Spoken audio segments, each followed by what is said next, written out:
Hi, everybody. Welcome back to episode 7 of Be Creative. This is probably going to be the last one in our series of unusual items we can use from home to make art. And I'm really excited because in this episode, I'm going to show you what to do with all those papers that have been building up from all of this remote learning. So don't throw them in the trash can so quickly. We've got another way to reuse those. So after you're sure that your teachers have seen the papers and they are absolutely graded and everything's in the books, then you're ready to take that paper and run it through a paper shredder or cut it into skinny little strips. I went ahead and did this step ahead of time because we are going to take that paper and turn it into paper clay. So I have about 3 handfuls of shredded paperwork from my kids' remote learning experience, and I'm going to show it to you here. I've let mine soak overnight just with enough water to cover the paper so that it can get nice and soft and squishy. If you haven't done this step yet, just go back to the art page on Miss B's website and go ahead and do the preparation, and then come on back and join us after you've let it sit and soak. Now, you don't have to let it soak for 24 hours. If you give it about 3, it should work just as well if you don't have the patience to let it go for the full 24. So let me show you what I have here, and then we'll move on to the next step, which is fun. It's the pulping step. So here's my pulp. And as you can see, it's nice and wet. We're going to take this pulp and blend it up. You can use a hand blender. So I had to go ahead and use my blender on the puree setting, and that seemed to do the trick. I got a much better result from that. Every now and again, you do kind of need to open the lid and use a spoon or a spatula to get in there and kind of mix around so that it doesn't get jammed in the blades. So do get your parents' help with this step, just so you don't burn out their blender motor. But once you've gotten it to this point where it's nice and fine and mushy, you're ready for the next step, which is where we're going to strain it and add some flour and a little bit of salt. And the salt is just to keep it from going bad because we're using flour. And that way you can keep it all summer long if you want to make more paper clay projects later. It will have a little bit of a smell to it eventually because we're using all more organic materials, but once it dries, it does go away, and that's completely normal. What we're going to do with our paper clay today, once we finish it, is we're going to use it to make pencil toppers to put on all those pencils where the erasers have started to get totally worn out. And I thought, since Father's Day was right around the corner, it might be fun to make a few for his office pencil cup, maybe some fun dad mustache pencil toppers that he can have, or some with hearts or your name on them. Or you could even just do a pencil topper and then cut out a little tiny picture and add it to there. We can, once they're dry, use paint or use Sharpie to color them and make them fun. So that's where we're headed today with our project. But the first step is we have to finish this paper clay.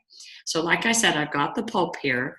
I'm going to go ahead and share my screen once again with you and show you as I do the process here. So you can see I grabbed out of my kitchen a very fine strainer, and we're going to give this a try. Well, you can just squeeze as hard as you can with your hands to get all the excess water out of your paper clay before we move on to the next step, which is adding ingredients.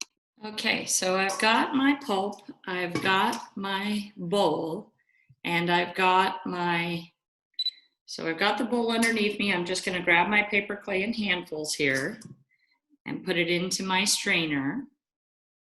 And then I'm going to just start pushing it down through the strainer. And what that's going to do is get all the water out, but keep the pulp. And I'll show you here what the water looks like. You can see I've got water down in my bowl there. So all the water is coming out, and what's left is all the paper pulp. is what's left behind. And I'm just gonna give it as good of a strain as I can. And then once I feel pretty good about where I've gotten it, I'm gonna take it and transfer it over into my mixing bowl that I'm gonna use to go ahead and mix it up with the ingredients we need. And I'm just gonna take this little bit I have in my hands and I'm gonna wring it as well. So even if you're using a strainer, you're gonna wanna give it one last good wring. I'm still able to get quite a bit out of there from wringing. So I still think wringing with your hands is gonna be your best possible bet. But I've got a nice little lump here now, as you can see. It's completely wrung out and pretty dry, and I'm gonna throw that into my bowl.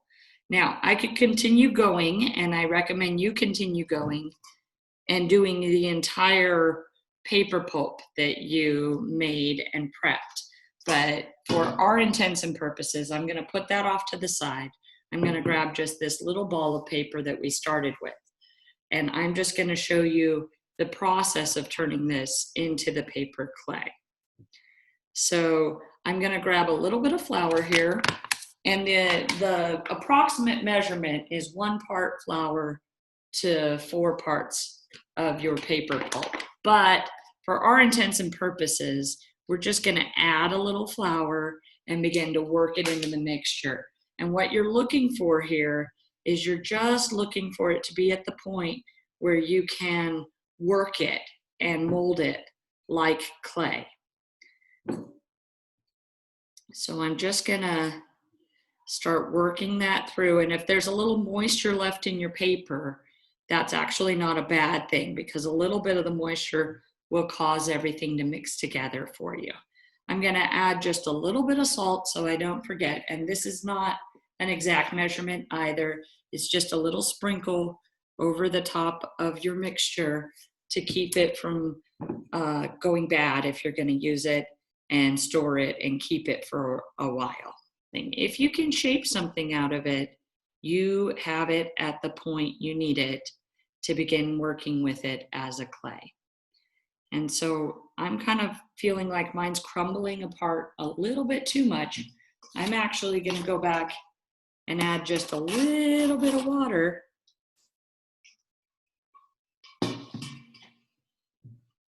to try and bring it back to where it's gonna adhere together, because we want the clay to all kind of stick together.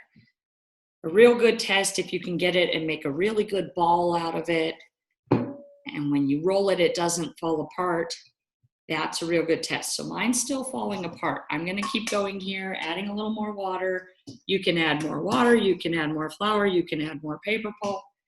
You just kind of keep working it until you get it to the point where you can do the molding.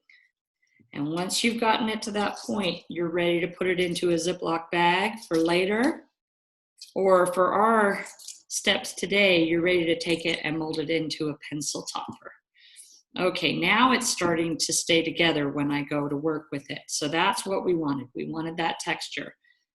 And as you can see here, my ball's staying together. So I think we're ready to use this for our pencil topper. And Father's Day is right around the corner, and we did something for Mom. So I really feel like we need to do something for Dad too. So I'm gonna take about half of this. I'm gonna put my other half off to the side.